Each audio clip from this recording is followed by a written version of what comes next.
नमस्कार, देश देशांतर में आपका स्वागत है। मैं हूं कुर्बान अली। ब्रिटेन की यात्रा पर गए प्रधानमंत्री नरेंद्र मोदी ने कहा है कि मुल्क में असहिष्णुता को किसी भी रूप में बर्दाश्त नहीं किया जाएगा। गुरुवार को लंदन में प्रधानमंत्री से सवाल किया गया था कि भारत क्यों लगातार असहिष्णु बनता जा रहा है, जिसके जवाब में प्रधानमंत्री ने कहा कि भारत बुद्ध और गांधी की धरती है और हमारी संस्कृति समाज के मूलभूत मूल्यों के खिलाफ किसी भी बात को स्वीकार नहीं करती। उन्होंने कहा कि हिंदुस्तान के किसी कोने में कोई घटना घटे, हमारे लिए हर घटना का महत्व है और हम इसे बर्दाश्त नहीं करेंगे। इस बीच हिंदू महासभा की ओर से ऐलान किया गया है कि महात्मा गांधी के हत्यारे नाथूराम गॉडसे को फांसी दिए जाने वाले दिन यानी 15 नवंबर को बलिदान दिवस के रूप में मनाया जाएगा। हिंदू महासभा ने देश भर में फैली अपनी 120 शाखाओं से इस साल बलिदान दिवस मनाने की तैयारी करने को कहा है। उल्लेखनीय है कि पिछले साल हिंदू महासभा ने नाथूराम गॉडसे को सम्मानित करने के लिए उसकी याद में एक मंदिर बनवाने की घोषणा की थी। दूसरी ओर महान स्वतंत्रता सेनानी टीपू सुल्तान की जयंती मनाने के कर्नाटक सरकार के फैसले को लेकर राज्य में विरोध प्रदर्शन जारी है। टीपू विरोधियों के निशाने पर अब ज्ञानपीठ अवार्डी नाटककार और अभिनेता गिरीश कर्नाड और बीजेपी के भी एक सांसद हैं, जिन्हें टीपू के समर्थन में बयान देने के लिए जान से मारने की धमकियां मिली हैं। देश देशांतर में यही विषय आज हमारी चर्चा का, जिसमें मेरे साथ जुड़ रहे हैं अखिल भारतीय हिंदू महासभा के महासचिव मुन्ना कुमार शर्मा, कांग्रेस प्रवक्ता देवव्रत सिंह, भारतीय जनता पार्टी के राष्ट्रीय प्रवक्ता गोपाल कृष्ण अग्रवाल, सीपीएम नेता नीलोत्पल बासु और वरिष्ठ पत्रकार विनोद कुमार शर्मा। आप सभी का स्वागत है। सबसे पहले विनोद जी, मैं आपसे शुरुआत करना चाहूंगा कि प्रधानमंत्री का जो ये बयान, जो कल एक उनकी प्रेस कॉन्फ्रेंस के दौरान आया और उसमें सवाल किया गया था कि भारत इतना इंटॉलरेंट क्यों होता जा रहा है, इतना असहिष्णु क्यों होता जा रहा है, उसके बाद प्रधानमंत्री का ये बयान आया है। बहुत ही सख्ती के साथ में उन्होंने कहा है कि हम इसे बर्दाश्त नहीं करेंगे। क्या इस बयान के मायने हैं आपकी नजर में? देखिए, सबसे पहले तो प्रधानमंत्री ने एक सवाल के जवाब में ये कहा कि भारत की संस्कृति में इंटॉलरेंस या असहिष्णुता नहीं है। जी, सारा बवाल तो संस्कृति पे ही है कि भारत की संस्कृति क्या है, पहले तो ये तय कर लिया जाए। जी, कांग्रेस कहती है कि भारत की संस्कृति ये है, वाम दल कहते हैं कि भारत की संस्कृति ये है, हिंदू महासभा कहती है कि भारत की संस्कृति ये नहीं वो है, और हम समझते हैं कि भारत की संस्कृति हम है और आप है। जो हम चाहते हैं, जिसको हम सही मानते हैं, उसके अनुसार हमको अपना जीवन यापन करने दिया जाना चाहिए।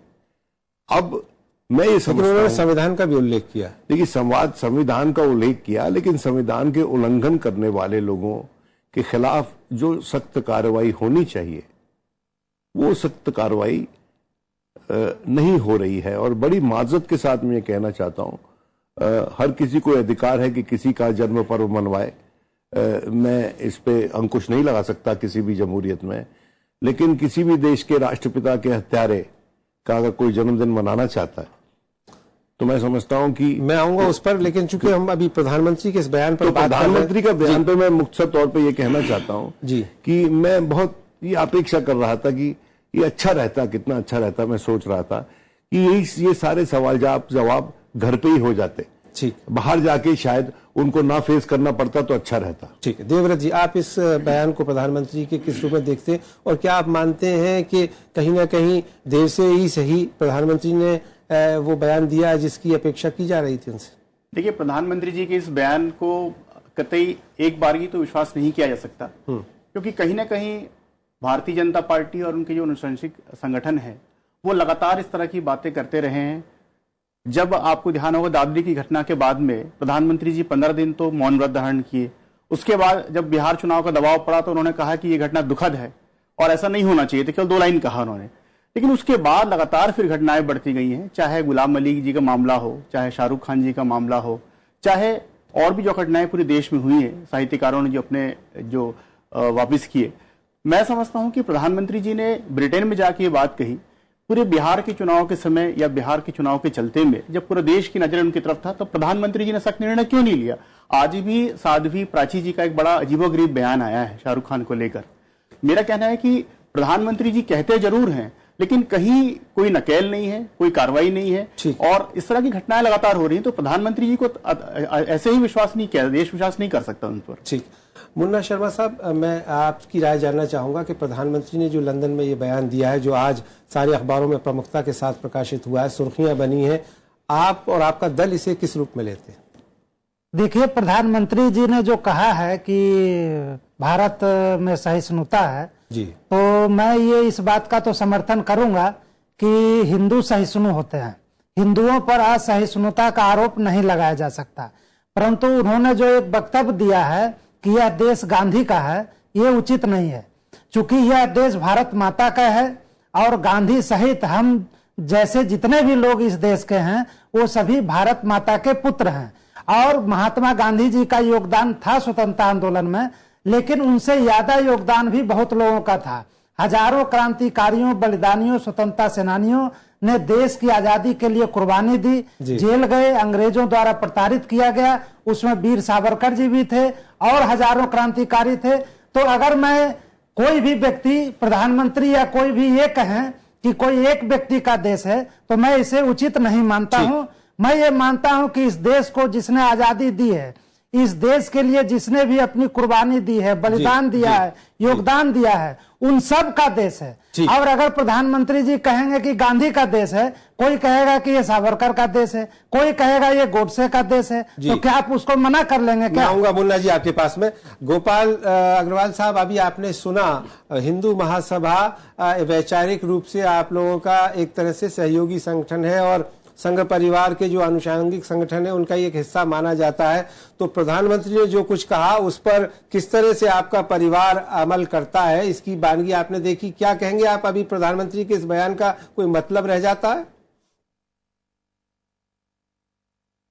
देखिए, पहले तो ये जो हिंदू महासभा वो कोई संघ परिवार का संगठन नहीं है, ये चीज ध्यान में रखनी चाहिए। अच्छा, ये आइडियोलॉजिकल इनका एक स्टैंड है, हम उसको रिस्पेक्ट भी करते हैं, उसकी अलग हिस्सा है, लेकिन संघ परिवार या भाजपा का कोई हिस्सा नहीं है। दूसरी बात, यह जो प्रधानमंत्री का जो स्टेटमेंट है वह एक आइसोलेशन में भी नहीं देख सकते। इसके पहले भी प्रधानमंत्री जी ने कहा कि जो हमारी संस्कृति है, it goes beyond tolerance, it goes beyond acceptance. तो वी आर बेसिकली हमारे ब्लड में यह है कि सब सर्वधर्म संभाव, इस एक ईश्वर को प्राप्त करने के कई रास्ते हैं और सबको रहने की वहां पे यहाँ पे उसको अपनी प्रोपेगेट करने की पूरी आजादी है। तभी आप देखते हो कि विश्व के इतिहास में अगर जिस संस्कृति की बात प्रधानमंत्री ने कही उसमें वो पारसी लोग हमारे देश में आए, तो गुजरात में उन्हें पूरे विश्व में सबसे ज्यादा अगर कोई अगर रहने के लिए या सबसे ज्यादा स्वागत हुआ तो वो भारत में हुआ। तो यह संस्कृति है, इसमें सब लोग आए, विश्व से लोग आए, यहाँ रहे। तो संस्कृति का यही मतलब है। और वह संस्कृति की जिसकी बात कर रहे थे वह कॉन्स्टिट्यूशन को लेके कर रहे थे। आपने भी कहा कि हमारा जो है संविधान में विश्वास है, हमारे संविधान के उस संविधान की तो गरिमा नहीं रखी जा रही है, यही तो और लॉ एंड ऑर्डर की जो बात है जी, उस संविधान की आप इसका दूसरा हिस्सा देखिए। नहीं तो संविधान की धज्जियां कौन उखाड़ रहा है? जो उखाड़ेगा, जो लॉ एंड ऑर्डर को अपने हाथ में लेगा, उसको पकड़ना पड़ेगा, क्रिमिनल एक्टिविटी को रोकना पड़ेगा। अगर उत्तर प्रदेश में कोई कुछ काम होता है तो वो स्टेट गवर्नमेंट की रिस्पॉन्सिबिलिटी है, उसको करना पड़ेगा। केंद्र सरकार की जहां जिम्मेदारी होगी वहां पे केंद्र सरकार करेगी, जहां पे भाजपा की स्टेट गवर्नमेंट की जिम्मेदारी होगी वहां होगी। और अमित शाह जी ने जिन 6 पार्टी के वरिष्ठ नेताओं और सांसदों को, जिनमें केंद्रीय मंत्री भी शामिल हैं, बुला करके क्या कुछ सलाह दी थी या डाटा फटकारा था उनके बयानों के लिए? उन्होंने उन्हें बिल्कुल स्पष्ट निर्देश दिए थे कि आप इस तरह के बयान ना करें। लेकिन जितने भी आप अगर पूरे इंसिडेंट्स देखेंगे उसमें भाजपा और संघ परिवार को खींचा गया, इनिशिएट कोई इन्होंने नहीं किया। हर डिबेट को अगर आप कानून और व्यवस्था के हिसाब से देखेंगे तो यह चीजों को हम ठीक कर सकेंगे। नहीं गोपाल जी, आप रहे हैं हमारे साथ। मैं आता हूं आपके पास में लौट करके दोबारा। नीलोत्पल बसु साहब भी यहाँ मौजूद हैं, सीपीएम के वरिष्ठ नेता और पूर्व सांसद हैं। नीलोत्पल बसु साहब, आप प्रधानमंत्री के इस बयान की किस रूप में व्याख्या करना चाहेंगे? इसका क्या मतलब है? देखिए, मैं तो मानता हूं कि प्रधानमंत्री जी का सबसे बड़ा इम्तिहान होगा जी कि वापस लौटने के बाद फिर कितना दिन रुकते हैं वो मालूम नहीं है जी, लेकिन अगर 15 नवंबर वो मुल्क में मौजूद रहेंगे, इस जो बलिदान दिवस तथा कथित इसको ऊपर ये कोई प्रतिबंध लगाएंगे क्या, क्योंकि गॉडसे का बलिदान दिवस भी मनाया जाएगा और गांधी का जिक्र करते हुए सहिष्णुता देश के अंदर है, ये प्रमाणित करने का कोशिश होगा। ये तो हो नहीं सकता। दूसरी बात है, ये अच्छी बात है अग्रवाल जी कर रहे थे कि बहुत सारे तरह तरह के लोग भारत में आए और ये जो विभिन्नताएं हैं ये आत्मसात हो गया भारत के अंदर। तो तब उनके जो राष्ट्रीय अध्यक्ष वो क्यों राष्ट्रवाद का जो कसौटी बीजेपी को समर्थन करना या ना करना इसमें तब्दील कर देते हैं। उन्होंने बोले हैं कि अगर जो लोग बीजेपी के वोट नहीं देंगे तो वो पाकिस्तानों को खुश कर रहे हैं। तो इसीलिए देखिए ये उनके एकदम रग रग में है। वो प्रधानमंत्री डीएनए के बारे में जिक्र किए थे ना, ये इनके डीएनए में है। असल में अंग्रेजों ने हमारे देश के अतीत को प्रस्तुत किया है हिंदू मुसलमान के जो धार्मिक पहचान है उसके दृष्टिकोण से और उनके बीच में निरंतर चलती हुई टकराहट के रूप में, ताकि आखिरकार डिवाइड एंड रूल जो पॉलिसी अंग्रेजों का था उसका एक वैचारिक आधार दिया जा सके। ठीक है। और उसी का श्रृंखला में प्रधानमंत्री एकदम खुलेआम घोषित किया है कि मैं हिंदू राष्ट्रवादी हूं। तो इसीलिए बयान से कोई उम्मीद नहीं, मिली जुली हमारी जो परंपरा है, जो विरासत है, उसमें ये विश्वास नहीं रखते। अगर होता तो दादरी में जो घटना हुआ है, यूपी सरकार है वो तो एक अलग वास्तविकता है, लेकिन ये अच्छा कौन, किसने प्रचार करके ये जो वातावरण निर्मित किया है एक नफरत का, एक अलगाव का, तो इसीलिए दोनों बात एक साथ नहीं चल सकता। ठीक। मुन्ना कुमार शर्मा साहब, मैं आपके पास आना चाहूंगा कि आपकी पार्टी अखिल भारतीय हिंदू महासभा की ओर से और आपके जो अध्यक्ष हैं चंद्र प्रकाश जी, उनकी तरफ से बयान आया है कि आप 15 नवंबर को, जो कि जिस दिन नाथूराम गॉडसे को फांसी दी गई थी, उसे बलिदान दिवस के रूप में मनाएंगे। गांधी जी के हत्यारे को आप गौरवान्वित करेंगे, सम्मानित करेंगे और देश भर में जो आपकी 120 शाखाएं हैं वहां ये कार्यक्रम चलाएंगे। क्या ये बात सही है और क्या आपको लगता है कि एक इस देश में जहां गांधी को राष्ट्रपिता माना जाता है उनके खिलाफ आप इस तरह की कार्रवाई करें? देखिए, ये एक अफवाह है कि गांधी राष्ट्रपिता है। आज तक किसी भी सरकार ने गांधी जी को राष्ट्रपिता का दर्जा नहीं दिया, चाहे कांग्रेस की सरकार रही या भाजपा की सरकार रही, किसी ने भी गांधी जी को अब तक राष्ट्रपिता का दर्जा नहीं दिया है। इसलिए ये तो कहना बिल्कुल उचित नहीं है कि वो राष्ट्रपिता है। लेकिन दूसरी बात है कि अगर गांधी जी का जन्म दिवस मनाया जा सकता है तो फिर गोडसे का भी जन्म दिवस या पुण्यतिथि क्यों नहीं मनाया जा सकता? और मैं ये नहीं कह रहा हूं कि गांधी जी का स्वतंत्रता आंदोलन में कोई योगदान नहीं था, हम लोग भी मानते हैं कि उनका योगदान था, लेकिन नाथूराम गोडसे स्वयं भी गांधी जी की इज्जत करते थे।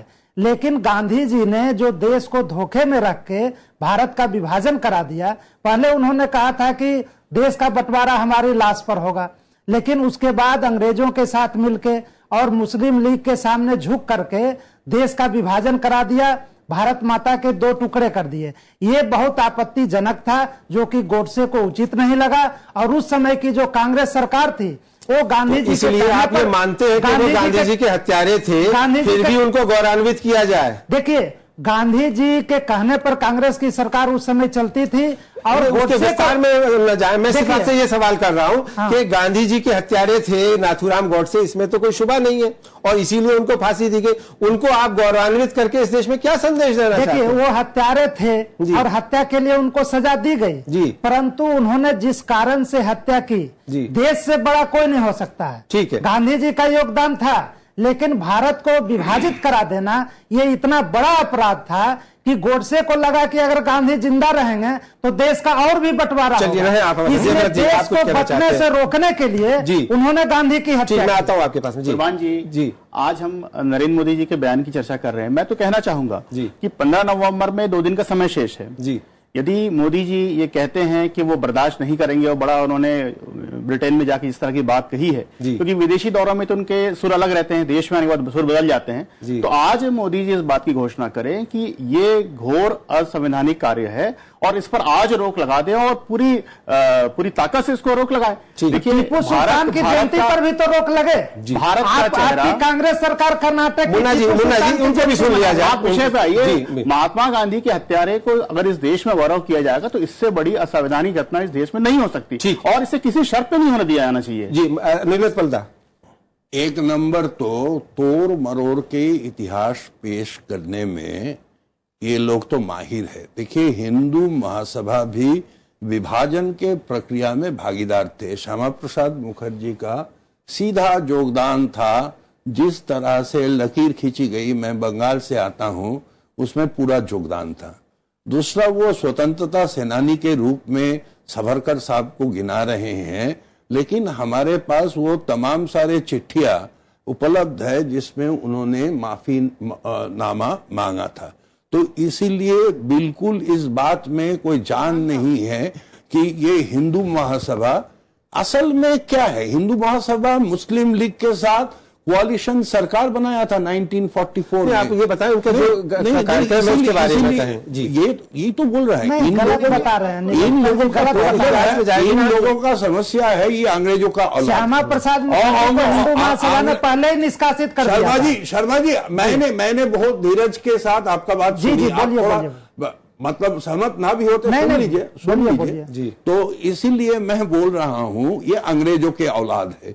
अंग्रेज इतिहासकार जिस तरह से हमारे देश के अतीत में ये जो अच्छे बात बोल रहे थे ना, कि बहुत सारे लोग आए, मिल गए, और ये जो विभिन्नता पैदा हुआ उसी के चलते एकता बनी वगैरह वगैरह, तो उसमें सच्चाई नहीं है। सच्चाई इस बात में है कि अंग्रेज देश को, लोगों को धर्म के आधार पर विभाजित करने का कोशिश किया था, और उसी चलते ये लोग ये राजनीति कर रहे हैं। टीपू के सवाल पे भी आप कुछ कहना चाह रहे थे, इनकार नहीं कर सकते। देखिए, मैं ये कहना चाह रहा था, अभी शर्मा जी ने कहा कि गांधी को इस बात का पूरा श्रेय नहीं देना चाहिए था कि वो हमारे देश के राष्ट्रपिता हैं और वो आज़ादी की लड़ाई में वही थे, उन्होंने ही आज़ादी दिलवाई। यही विचारधारा वाले श्री कैलाश विजयवर्गीय, जो उस वक्त स्थानीय मंत्री होते थे मध्य प्रदेश में, और हमारे माननीय प्रधानमंत्री स्वर्ण जयंती है मेरे वतन के लोगों की मना रहे थे बंबई में, तो एक जलसे में कैलाश विजयवर्गीय ने कहा कि अगर आज के दिन कवि प्रदीप होते तो मैं उनको लाते घूसे मारता। क्यों? इसलिए कि उन्होंने ये गाना लिखा कि साबरमती के संत तूने कर दिया कमाल। आज के दिन कैलाश विजयवर्गीय जनरल सेक्रेटरी हैं बीजेपी के राष्ट्रीय स्तर पर, और उस वक्त भी बावजूद इसके कि मिथुल प्रदीप जो बेटी हैं, कवि प्रदीप की छोटी बेटी, जिन्होंने शिरकत नहीं की उस गोल्डन जुबली फंक्शन में, उन्होंने चिट्ठी लिखी शिवराज सिंह चौहान को, राजनाथ सिंह को, माननीय प्रधानमंत्री को, कोई उस पर कार्रवाई नहीं की गई। एक दूसरी बात, आपने कहा कि गोपाल जी आपने कहा कि जो धर्म बाहर से आए वहां यहाँ पर आके पनपे, सच्ची बात है, लेकिन जो आरएसएस की, सुनिए साहब मेरी बात पूरी कर ले उसके बाद अब जो भारतीय जो आरएसएस का अभी लेटेस्ट, नहीं आप विजयवर्गीय के कौन से स्टेटमेंट को कहां से आप खींच के लाएंगे? अरे सर मेरी बात तो सुन लीजिए आप। विषय विजयवर्गीय जी का कहां से? अरे विजयवर्गीय की आप बाद में डिफेंस कर लेना भाई, सुनते रहेंगे। अरे विजयवर्गीय की कई बयान है, उनकी डिफेंस बाद में कर लेना। हमें अरे आप मेरी बात तो पूरी सुन ले। अरे आप आइसोलेटेड इंसिडेंट्स को कहीं भी आप कर लो। अरे सुन तो लो भाई, अभी आपको अभी मौका दे रहा हूं, उसका जवाब दे दीजिएगा। बात तो पूरी सुन ले जी, बात तो सुन लीजिए। तो फिर पूरा दीजिएगा आप, सारे स्टेटमेंट इधर उधर से लेके आप इधर कहीं श्यामा प्रसाद मुखर्जी को सुन तो लीजिए गोपाल जी प्लीज सुन लीजिए प्लीज। ये असहिष्णुता का ही एक दूसरा उदाहरण आप दे रहे हैं कि आप प्रधानमंत्री की बात को भी नहीं मान रहे। जी सुन लीजिए। मैं ये कह रहा हूं कि अभी जो लेटेस्ट, अब इस पे भी तफसील से बता देंगे, भाजपा के प्रवक्ता, आरएसएस की जो भी लेटेस्ट मीटिंग हुई थी उसमें पॉपुलेशन पॉलिसी की उन्होंने डिमांड की। आप जरा विषय से ना करें। नहीं, मैं विषय नहीं। जी, आप एक सब धर्म एक जगह प्रधानमंत्री को कोट करके बात कही गई जी कि सब जगह धर्म एक जगह यहां भारत में आया और उनको अच्छे से रखा गया, ये स्वयं बीजेपी के प्रवक्ता ने कहा था। मैं ये कहना चाहता हूं कि जितने भी धर्म बाहर से हिंदुस्तान में आए उनकी तरफ भारत में आज के दिन वो टॉलरेंस नहीं है। और वो कौन से धर्म थे? ठीक, वो यीशु, वो ईसाई धर्म था, वो इस्लाम धर्म था, और सिर्फ ईसाई वो ज़ोरास्ट्रियन रिलीजन को बताकर आप जो उन पे अन्याय हो रहा है वो तो नहीं आप कम कर सकते। ठीक है, गोपाल अग्रवाल साहब, मैं आपसे ये जानना चाह रहा हूं, हम चर्चा कर रहे हैं इस बात की कि हिंदू महासभा के राष्ट्रीय महासचिव बैठे हुए हैं मुन्ना कुमार शर्मा साहब, वो ये कह रहे हैं कि हम गॉडसे को गौरवान्वित करेंगे, 15 नवंबर को उनका बलिदान दिवस, शहीदी दिवस मनाएंगे। तो क्या भारतीय जनता पार्टी इसको स्वीकार करेगी और आपकी सरकार इस कार्यक्रमों को देश भर में होने देगी? मैं आपसे जानना चाहता हूं। हाँ, अब मुझे समय दीजिएगा, 2-3 बातें विषय है ही, मैं जरूर उन्हें टच करूंगा। सबसे पहले हम गांधी जी को यहाँ का राष्ट्रपिता मानते हैं। उनका स्वतंत्रता संग्राम में बहुत बड़ा योगदान था, भारत की आजादी में। उनकी पूरी इज्जत करते हैं, यह स्पष्ट भारतीय जनता पार्टी की तरफ से हमारा स्टेटमेंट है। दूसरी बात, हिंदू महासभा का क्या मत है वह उनका मत होगा, हमारे साथ उसे मत जोड़िए। हम जो मत दे रहे हैं वो हमारा मत है। तीसरी बात, श्यामा प्रसाद मुखर्जी की बात इन्होंने कही, यह बिल्कुल अनवांटेड थी। श्यामा प्रसाद मुखर्जी का अगर इतिहास देखना है तो उन्होंने बहुत देश के लिए कंट्रीब्यूशन किया है, जैसा गांधी जी ने किया है। किसी के कंट्रीब्यूशन को आइसोलेटेड इवेंट्स को कह के इस तरह से करना बहुत गलत बात है। श्यामा प्रसाद मुखर्जी का स्पष्ट संदेश था कि एक देश में 2 विधान, 2 निशान, 2 प्रधान नहीं हो सकते। कश्मीर पे उन्होंने बहुत राष्ट्रवादी स्टेटमेंट किया था, उसी के लिए वो बलिदान दिए हुए थे। कांग्रेस का क्या रोल था? नहीं, आप सुन लीजिए। अब इंटॉलरेंस की बात आप क्यों कर रहे हैं? अब आप चुप रहिए, अब सुनिए पूरी बात। तो आप श्यामा प्रसाद मुखर्जी के कंट्रीब्यूशन को, जो भारतीय जनता पार्टी के संस्थापक थे, जिन्होंने देश के लिए बलिदान किया था, जिनकी आइडियोलॉजी पूरी तरह राष्ट्रभक्ति से ओतप्रोत थी, उनके बारे में एक ऐसा इंसिडेंस कह के आप ओछापन अपना दिखाते हैं। चौथी बात, कैलाश विजयवर्गीय ने कहां पे बॉम्बे में क्या कहा था? बॉम्बे में नहीं, आज की डेट में मध्य प्रदेश में ना मैंने वो स्टेटमेंट इंदौर में बोला था, और ये छपी हुई बातें कर रहा हूं, और उनकी बात महासभा की बात से अलग नहीं है। आप कोई यही मैं जोड़ने की कोशिश कर रहा हूं। कैलाश विजयवर्गीय ने क्या कहा था? गोपाल जी, चर्चा हम लोग न तो श्यामा प्रसाद मुखर्जी पे कर रहे हैं, कैलाश विजयवर्गीय आपके अध्यक्ष है क्या? नहीं, अभी मैं नहीं, आपके बहुत बड़े नेता हैं क्या वो? का स्टेटमेंट यहाँ पे रेलिवेंट है न। श्यामा प्रसाद मुखर्जी के बात पे कोई रेलिवेंस थी। हाँ, प्रधानमंत्री की बात पे रेलिवेंस है, उस पे अब मैं बोलना चाहता हूँ। प्रधानमंत्री ने यह विदेश में भी स्पष्ट किया है, देश में भी कई बार कह चुके हैं और हमारे कई नेता कह चुके हैं कि हम इस देश को सेक्युलर मानते हैं, हमें धर्मनिरपेक्षता इस देश का क्वालिटी है। तो आप लोग कम्युनल लोगों के खिलाफ कार्रवाई करेंगे, ये देश जानना चाहता है। कॉन्स्टिट्यूशन पे हम विश्वास रखते हैं। गोपाल जी, अगर हम नहीं कहेंगे कुछ, नहीं, एक मिनट मैं पूरी कर देता हूं।